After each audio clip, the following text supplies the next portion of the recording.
What's up guys, and welcome back to TechPlant. Today I'm going to show you why it's so important to use a really sharp blade when taking cuttings. Let's check it out. Alright, so let's get this propagation experiment started. Today we are going to be testing out different blade sharpness, and I'm really going to show you and illustrate you why it's so important to have a really sharp blade when you're taking cuttings. We're going to be using my trusty Pothos. I experiment on this plant quite a bit, but this will hold true for almost every other propagation you do. It doesn't really depend on the species. Really everything this will apply to. I'm waiting for some plant activists to break in my house one day and free my experimental subjects.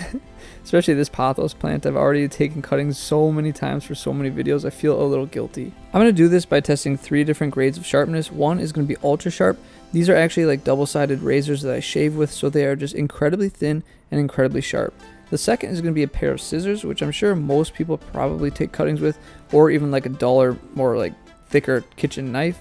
So I'm going to use that, and then to go to the absolute extreme to try and really illustrate why, I'm going to use a needle nose pliers just to pinch off the actual cuttings and use the wire snipper portion. Starting with the razor, I'm going to take quite a few cuttings. You can see it slides through like butter, really. The nice thing about these razor blades is they're absolutely thin, so there's not a lot of wedging going on, and it doesn't put pressure as it slices through.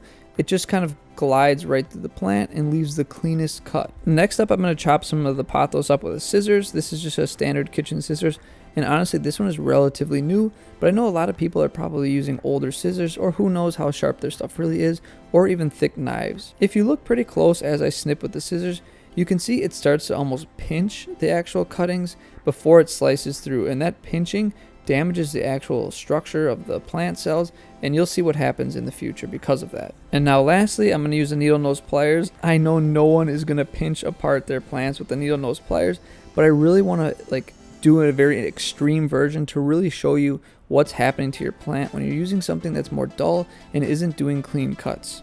I also use the wire cutter portion of this just to kind of show you another example of just a non-really clean cut and more of that pinching action that we saw with the scissors. Alright, before we get these in water and start trying to propagate to watch what happens, let's just take a quick look at the cuts from each one. The first ones you're seeing are from the needle nose pliers, and you can see that the ends are just absolutely obliterated.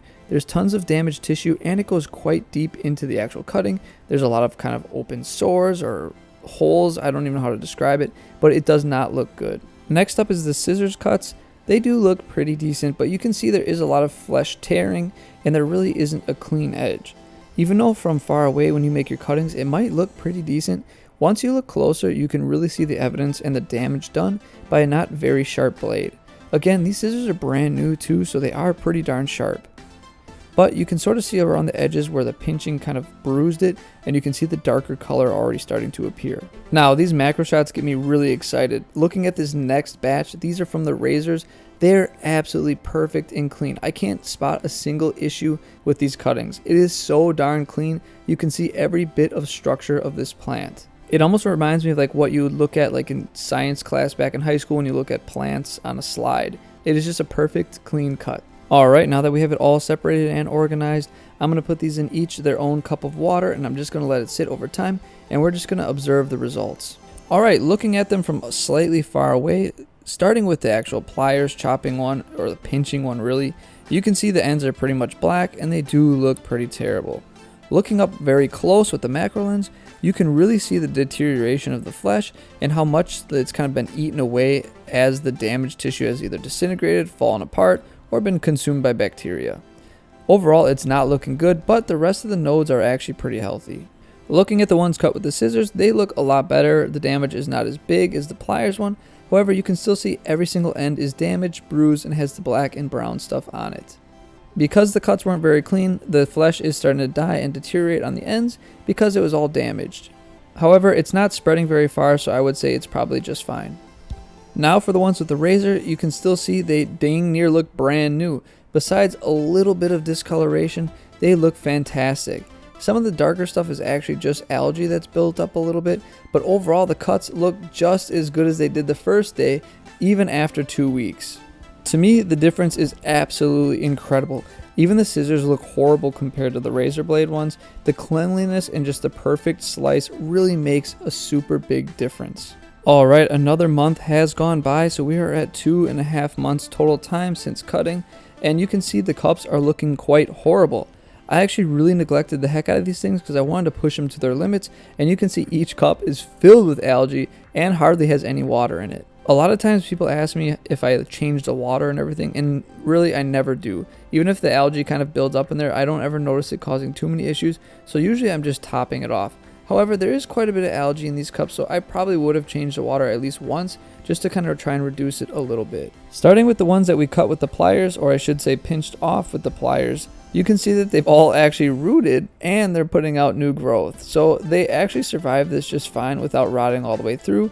However, looking at the ends, you can see they are quite damaged. Luckily, as the water level started to lower, they started to callus over, and I wonder if that helped them. So I definitely want to do an experiment where I let things callus over, or I do fresh cuts and just see what happens. But overall, they still propagated. We have new growth, we have roots, so they didn't rot out. Next up is the scissors, and you can see from far away that they have indeed rooted as well, and they have new growth coming out of almost all the nodes, so they did survive and are growing.